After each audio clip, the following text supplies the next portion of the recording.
the news about the allegations about money printing last week and the communique that the bank put out.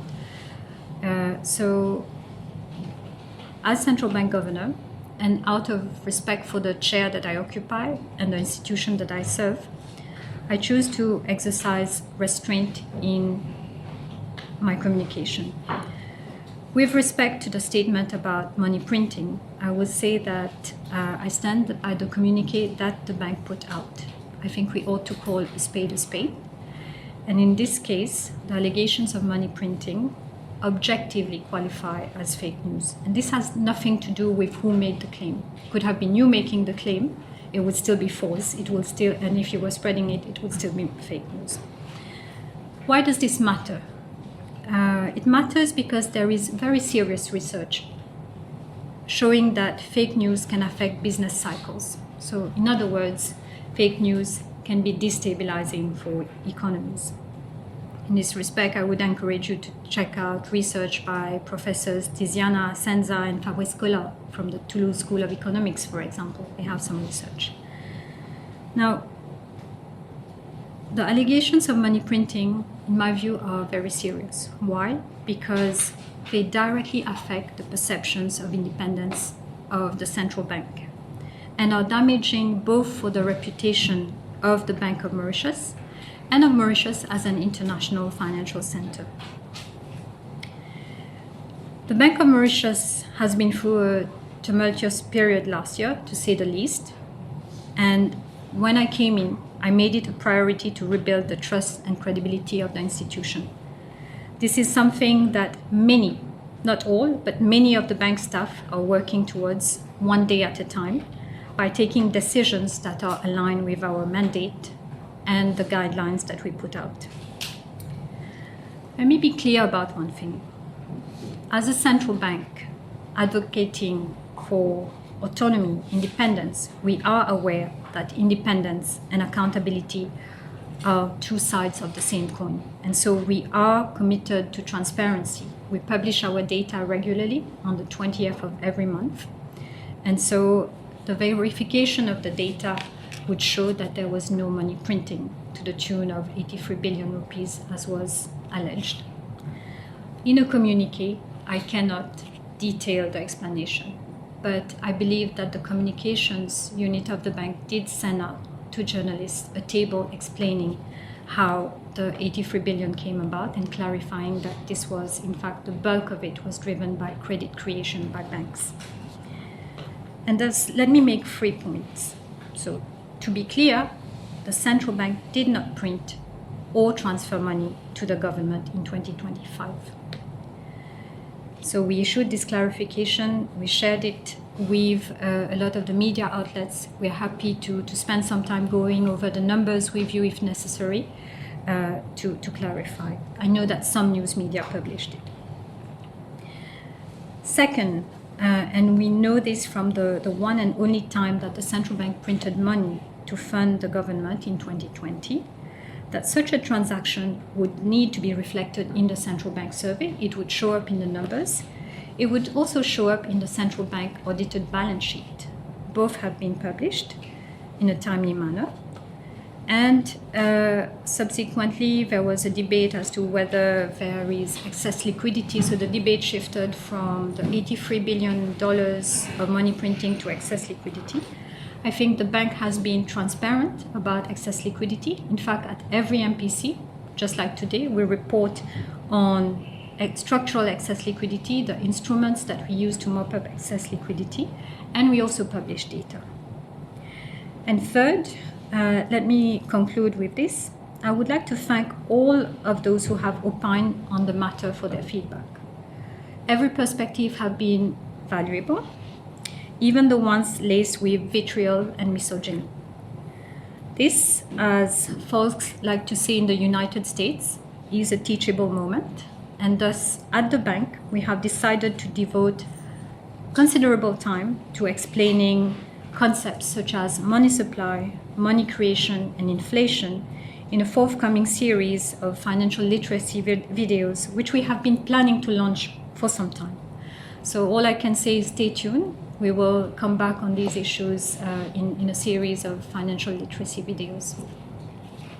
Thank you. En même temps, il y a beaucoup de questions liées de la supervision de la banque. Qu'est-ce qu'on peut faire pour empêcher que 25 milliards de roupies volatilité Alors, je vais d'abord préciser qu'il y avait 25 milliards et on avait cité 4 banques, dont la Banque de développement. La Banque de développement n'est pas supervisée par la Banque de Maurice. Je tiens déjà à préciser cela. Maintenant, au niveau de la supervision, je vais vous répondre en utilisant une analogie. Parce qu'il y a beaucoup de critiques qui circulent. Encore une fois, je l'ai dit, la critique, aucune banque centrale ne doit penser qu'elle est au-delà de la critique. Certaines fois, les critiques sont justifiées, mais il y a des critiques qui vont trop loin. Donc, je vais vous répondre en utilisant une analogie. Ce sera bien sûr un peu une exagération, mais j'espère que vous comprendrez un peu le sens dans lequel je vais. Mon analogie est la suivante. Dans tous les pays, dont le nôtre, nous avons un code de la route, nous avons certaines lois qui régissent comment on doit se comporter lorsqu'on conduit une voiture, une moto, un autobus, ce que vous voulez. Et nous avons des agences pour vraiment mettre en pratique ces lois, pour s'assurer que ces lois soient bien respectées. Pourtant, on a des accidents routiers de part et d'autre. Le plus souvent, ces accidents ont lieu parce que les automobilistes sont distraits, ils sont en train de faire de l'excès de vitesse, peut-être qu'ils sont en train de conduire sous l'influence de quelque chose, ou peut-être qu'il y a une défaillance mécanique, des conditions de conduite dangereuses, du brouillard, que sais-je. La réponse après chaque accident, ce n'est pas de blâmer la police ou de dire que c'est toute la force policière qui doit être envoyée. Donc c'est un peu là que j'essaie de cadrer le débat. On peut dire par exemple, il faudrait qu'il y ait une présence policière renforcée, qu'il faudrait des amendes plus sévères, qu'il faudrait avoir plus d'informations pour pouvoir mieux cibler les interventions. Mais de manière générale et ultimement, les accidents sont causés par les automobilistes et très rarement par le défaut de la force policière de faire son travail. Alors ce que j'essaie de dire ici, c'est que oui, on a parlé d'une supervision qui n'a peut-être pas été à la hauteur, mais je crois qu'on a aussi parlé du fait que les banques ont des conseils qui sont tenus de prendre certaines décisions. J'ajouterais aussi que les banques ont des comités pour évaluer le crédit, des comités pour l'audit, pour le risque. Ça, ce sont les premières lignes de défense. La Banque de Maurice supervise et émet des réglementations pour plusieurs institutions dans le secteur bancaire, dans le secteur financier, pas la DBM comme la Banque de développement. Elle émet des directives. Elle impose parfois sur certaines mesures macro-prudentielles, mais elle ne va pas faire du micromanagement sur le cahier de prêts ou des décisions des institutions qui sont sous sa supervision. En fait, il n'y a aucune institution de régulation ou de supervision qui fait cela. Et par ailleurs, il n'y a pas de régulation ou supervision en temps réel. Donc tout se fait ex post.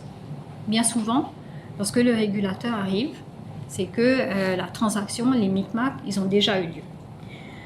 Alors, nonobstant, cela ne veut pas dire qu'on va se contenter de cela. Il y a, avec les nouvelles technologies, avec les nouvelles directives qui sont émises par les agences internationales, des standards de régulation et de supervision qui sont amenés à évoluer, qui sont amenés à être améliorés et qui permettront une meilleure surveillance. Une surveillance qui sera un peu plus proactive plutôt que réactive. Alors, il y a une marge de manœuvre pour améliorer les choses et la Banque de Maurice a bien l'intention, en tout cas moi j'ai bien l'intention que la Banque de Maurice s'approprie ces outils pour améliorer la surveillance. Mais cela ne remplacera pas un système de contrôle, le rôle du Conseil dans les institutions concernées. Deuxième question.